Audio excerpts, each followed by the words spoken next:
बिस्मिल्लाहिर्रहमानिर्रहीम। अस्सलाम वालेकुम। आज 12 अगस्त बरोज़ बुध हम बात करेंगे नैब के ऊपर। नैब ऑफिस के ऊपर हमला करने वाले लीगी कारकुनान जो 56 गिरफ़्तार हुए थे कल, और पुलिस थाना चूंग में उनके ख़िलाफ़ एक FIR दर्ज करवाई गई थी।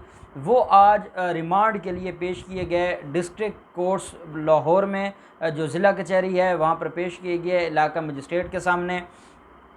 जब वो पेश होते हैं क्या कार्रवाई होती है ये भी मैं आपके साथ शेयर करूंगा। दूसरा जो FIR का मतन है वो भी मैं आपके साथ शेयर करूंगा।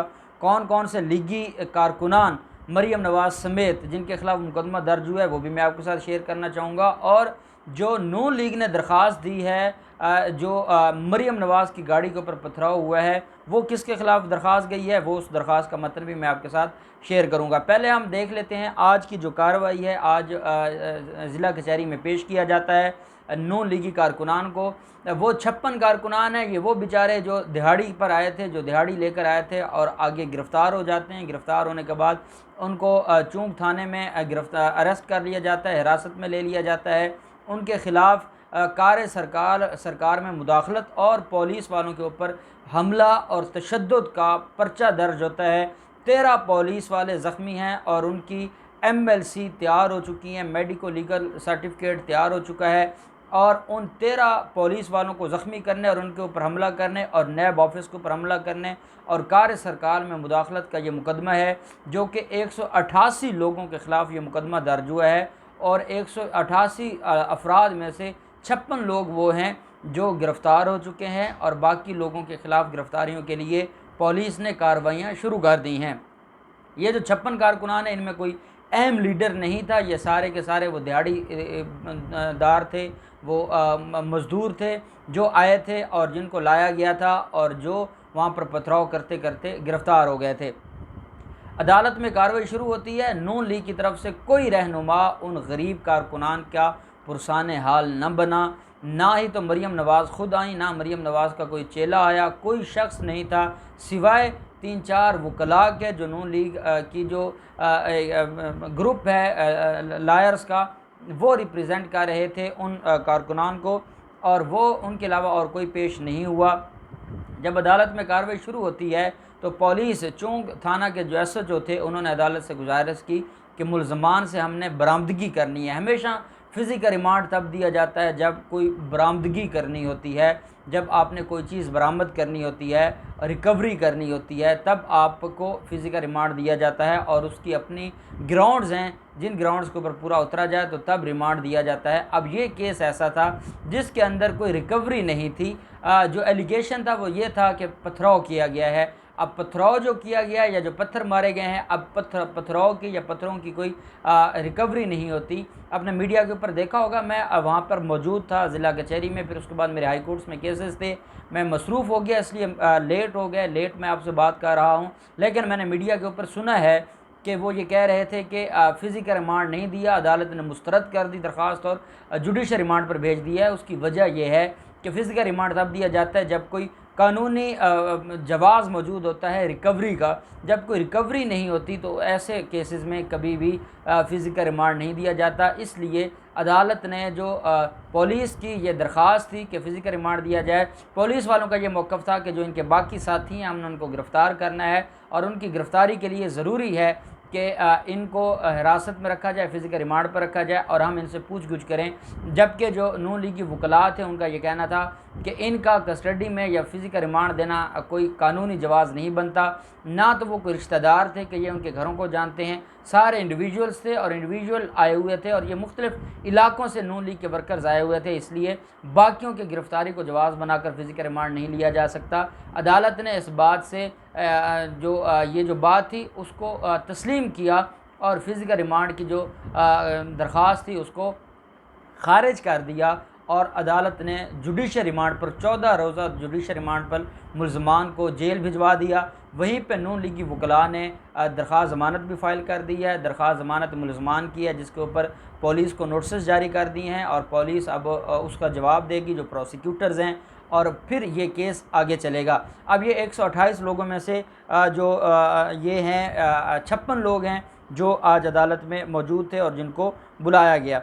अब इसके अलावा जो बाकी में लोग हैं उसमें आपको नज़र आता है इस एफ़आईआर के अंदर कि मरीम नवाज़ के ख़िलाफ़ एफ़आईआर दर्ज हुई है। मरीम नवाज़ के शोहर जो सफदर है उसके ख़िलाफ़, कैप्टन रिटायर्ड सफदर के ख़िलाफ़ भी एफ़आईआर दर्ज हुई है। राना सनाउल्लाह के ख़िलाफ़ दर्ज हुई है, परवेज़ रशीद के ख़िलाफ़, ज़ुबैर महमूद के ख़िलाफ़, और जवेद लतीफ़ हैं, दानियाल अज़ीज़ हैं, परवेज़ मलिक है और बाकी भी मुल्ज़मान हैं जिनके ख़िलाफ़ ये एफ़आईआर दर्ज की गई है। अब जब एफ़आईआर दर्ज हो जाती है, मैं ये क्यों कह रहा हूँ कि मरीम नवाज़ को या तो अबूरी ज़मानत के लिए सेशन कोर्ट लाहौर आना पड़ेगा, या उनको इस मामले से निपटने के लिए कहीं पैचअप करना पड़ेगा ताकि उसके ख़िलाफ़ पर्चा खारिज हो जाए, या उसको गिरफ़्तार होना पड़ेगा। ये तीन ही सूरतें हैं। अगर ये कुछ लोग ये कह रहे हैं कि ये क्वैशमेंट करवा लेंगे, ये हाई कोर्ट में जाकर डायरेक्ट एफ़आईआर को खारिज करवा देंगे, तो क्वैशमेंट उनकी होगी जो जिनकी ज़मानतें हुई हैं, और उनकी हद तक क्वैशमेंट होगी अगर हाई कोर्ट खारिज करता है। जब तक ये ज़मानत नहीं करवाएंगे बाकी मुल्ज़मान, इनकी हद तक क्वैशमेंट नहीं होगी। और इनको हर हाल में, मरीम सफदर ने अपनी तरफ से बड़ी उस्तादी की, बड़ी अपने आप को समझदार समझती हैं, और उन्होंने ये किया कि वो जाएंगी और या तो वो गिरफ़्तार हो जाएंगी, गिरफ़्तार नहीं होती तो वो जवाब देकर आ जाएंगी, और उनको गिरफ़्तारी का ख़तरा होगा तो वो अबूरी ज़मानत करवा लेंगी। अब वो मामला वहीं पे खड़ा है, उसमें अगर गिरफ़्तार होती हैं, उसमें अबूरी ज़मानत होती है, जो भी होगा। लेकिन अब जो इसके लिए ज़िल्लत शुरू होने वाली है कि या ये इस एफ़आईआर के अंदर अरेस्ट होगी। ये इस तरीके की एफ़आईआर, ये पहली एफ़आईआर है मरीम सफदर के ख़िलाफ़ जो पुलिस ने, पंजाब पुलिस ने दर्ज की है। और इसके अंदर अगर तो वो गिरफ़्तार होती हैं तो फिर उनका अभी रिमांड का सिलसिला चलेगा। अगर गिरफ़्तार नहीं होती तो उनको अबूरी ज़मानत करवाने के लिए सेशन कोर्ट लाहौर आना पड़ेगा, और वो एक तारीख पर नहीं होगी, फिर उसके चक्कर लगते रहेंगे और वो ये ज़िल्लत और रुसवाई का सामना करती रहेगी। और बाकी ये जितने आपको लीडर्स नज़र आ रहे हैं, राना सनाउल्लाह एंड कंपनी, ये सारे के सारे लोग भी इसमें मुलज़िम हैं, तो इनको भी अपनी ज़मानतें करवानी पड़ेंगी, और ज़मानतों के बाद इन केसेस में पेश होना पड़ेगा, और हर हाल में इन केसेस को फेस करना पड़ेगा।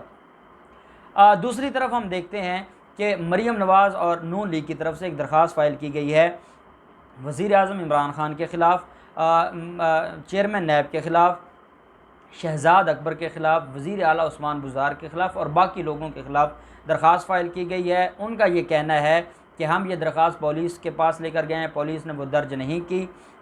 जब भी इस तरीके की कोई दरख्वास्त होती है तो वो हमेशा पुलिस के पास डायरेक्ट नहीं लेकर जाते, बल्कि उसको टीसीएस करवा देते हैं मुतलका थाने को, और उस दरख्वास्त और टीसीएस की जो रसीद है वो लगाकर सेशन कोर्ट में सेक्शन 22A 22B CRPC के तहत पिटीशन फ़ाइल की जाती है इंदराज मुकदमा की। और इनका ये मकसद है कि हमारे ख़िलाफ़ एफ़आईआर हुई है तो हम भी ये सारे के सारे इनके ख़िलाफ़ दर्ज करें, इनके ख़िलाफ़ दरख्वास्तें दें, इनके ख़िलाफ़ पर्चा दर्ज करवाएं। मकसद ये है कि ये इमरान ख़ान को परेशान करने के लिए, हालांकि ये जो ख्वाजा आसिफ हैं या जो इस तरीके के लोग हैं वो ये कह रहे हैं कि जवेद लतीफ़ तो पार्लियामेंट में मौजूद था, उसके ख़िलाफ़ एफ़आईआर कैसे हो सकती है। एफ़आईआर के लिए ज़रूरी नहीं है कि वो मौके पर मौजूद थे। अगर वो उस प्लानिंग का हिस्सा थे, जो 1-2 दिन पहले उनकी मीटिंग हुई है और उस मीटिंग के अंदर ये डिसाइड हुआ है कि कहाँ कहाँ किस किस ने पहुँचना है, किस ने कितने कारकुनान लेकर आने हैं, और कैसे नैब ऑफिस के ऊपर धावा बोलना है, और कैसे ये सारे मामलात को देखना है, वो जो कंस्पायरेटर होते हैं उनके ख़िलाफ़ भी मुकदमा दर्ज हो सकता है। ये ज़रूरी नहीं है कि वो भी मौका पर मौजूद हों। इसलिए ये ख्वाजा आसिफ एंड कंपनी जो आज नेशनल असम्बली में खड़े होकर झूठ बोल रहे हैं, ये उनके इल्म में इजाफ़ा करना चाहूँगा। बाकी जो इमरान ख़ान और बाकी लोगों के ख़िलाफ़ दरख्वास्तें फ़ाइल की गई, उन दरख्वास्तों की कोई हैसियत नहीं है। अगर आप कहते हैं कि जो हमला है या जो हमला हुआ है, मरीम नवाज़ कहती हैं कि मेरी गाड़ी पर पथराव हुआ है, फिर पथराव से उनकी जो बुलेट प्रूफ गाड़ी थी वो डैमेज भी हुई है, तो या तो वो बुलेट प्रूफ गाड़ी भी उनके जैसी डिफ़ाल्टर थी और वो कोई इन्होंने उधार ली थी या किसी को पैसे नहीं दिए थे, उस तरह की इनको गाड़ी मिल गई, या ये झूठ बोलते हैं या इन्होंने ख़ुद को ड्रामेबाजी की है।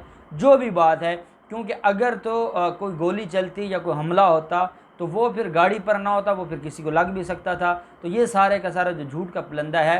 तो अगर ख्वाजा आसिफ कहते हैं कि जवेद लतीफ़ मौजूद नहीं थे, उनके ख़िलाफ़ पर्चा हो गया है, तो इमरान ख़ान और शहज़ाद अकबर और चेयरमैन नैब जो लाहौर में मौजूद ही नहीं थे, उनके ऊपर आप कैसे पर्चा दर्ज करवा सकते हैं? हालांकि वो तो कोई प्लानिंग भी नहीं थी। उसकी वजह यह है कि जो हमला आवर थे वो तो आप लेकर आए थे, उन्होंने तो सिर्फ डिफेंस किया है। अगर आप हमलावर न लेके आते तो वो डिफेंस ना करते, सिंपल आप जाके अपनी स्टेटमेंट रिकॉर्ड करवाते, स्टेटमेंट रिकॉर्ड हो जाती और उसके बाद जो मज़ीद कार्रवाई है उसके लिए आपको टाइम दे दिया जाता। अब हमलावर आप लेकर आए हैं, आपने ये सारा कुछ किया है, और उसके बाद जब आप हमलावर लेकर आए हैं तो आगे को इमरान खान या बाकी लोगों को इल्म तो नहीं था कि आप कुछ ऐसा करेंगे, और उन्होंने पहले को मंसूबा बना लिया कि ये आएंगे तो इनको मज़ा चखाया जाएगा। इसलिए आप ये जो झूठी दरख्वास्तें दे रहे हैं और आपके अंदर जो बुग़्ज़ है और आपके अंदर जो परेशानी है ये बढ़ती जाएगी। आपके लिए ये मसाइल आपके लिए ये मसाइल बढ़ते जाएंगे, क्योंकि जो लोग कानून की इज़्ज़त नहीं करते वो लोग कभी भी उनको इज़्ज़त नहीं मिलती, उनको ऑनर नहीं मिलती। आप लोगों ने सुप्रीम कोर्ट के ऊपर हमला किया था, आप ही वो लोग हैं जिन्होंने एक आइनी इदारा, नैब एक आइनी इदारा है, आइनी इदारे के ऊपर हमला किया गया है आपकी तरफ से, और आप बातें जमहूरियत की करते हैं। और आपके साथ जो जमहूरी जो मुख्तलिफ लोग हैं, वो चाहे फजलुर रहमान हूँ, चाहे वो बिलावल जरदारी हूँ, चाहे वो महमूद अचकज़ई हूँ, अब इन लोगों को इनके साथ जमहूरियत का कोई जोड़ ही नहीं है। हर शख्स जानता है कि जमहूरियत क्या है और ये लोग क्या हैं, लेकिन उसके बावजूद क्योंकि ये अपने आप को जमहूरी कहते हैं, तो यही बात वजह है कि अब इनकी इस तरीके की जमहूरियत का कोई फ़ायदा नहीं है। जब इन्होंने नैब के ऊपर हमला किया है, ये जमहूरियत उससे पहले सोच लेते। अब पर्चे दर्ज हो चुके हैं, अब गिरफ्तारियाँ होंगी, अब ज़मानतें होंगी, और अब ये केस आगे चलेंगे, और अल्टीमेटली ये लोग अपने मंतकी अंजाम तक पहुँचेंगे। और इन्होंने जो ज़्यादती की है, जो इन्होंने पूरे मुल्क में इदारों की तौहीन की है और इदारों का मजाक उड़ाया है, इनको जवाब देना पड़ेगा। और ये हर हाल में इनको सज़ा होगी, हर हाल में ये जेल में जाएंगे। और आज जो कारकुनान आए हुए थे, उनकी ये हालत थी कि वो अपने वकला को कह रहे थे कि हमारी जान छुड़वाएं, हमारी ज़मानतें दायर करें, और हमारा कसूर कोई नहीं है। कोई कहता था मैंने कुछ नहीं किया, कोई कहता था मेरे हाथ में पत्थर भी नहीं था। और ये वो लोग हैं, ये कोई बाकी जमातों के कारकुनान, जो नज़रियाती जमातें होती हैं, जिनके कारकुनान 2-2, 3-3 साल जेलों में गुजारने के बाद भी उफ़ नहीं करते, ये को नून लीग या बाकी ये जो पाकिस्तान पीपल्स पार्टी के लोग हैं, ये उस तरीके के नज़रियाती जमातें तो हैं नहीं कि लोग किसी नज़रिया या किसी शख्सियत से ओरिजिनल एक्चुअल कोई उनके साथ कोई रिलेशन होता है या कोई एफिलिएशन होती है। तो यही बात है कि अब देखते हैं कि इनकी गिरफ़्तारी के हवाले से या ये आकर ज़मानतें दर्ज करते हैं, ज़मानतें दायर करते हैं, और जो बाकी मुलज़मान गिरफ़्तार किए गए हैं उनकी ज़मानतों पर क्या फ़ैसले आते हैं। जो भी डेवलपमेंट होगी हम आपके साथ शेयर करते रहेंगे। अल्लाह पाक पाकिस्तान का हामी नासिर हो। बहुत शुक्रिया। अल्लाह हाफ़िज़। पाकिस्तान ज़िंदाबाद।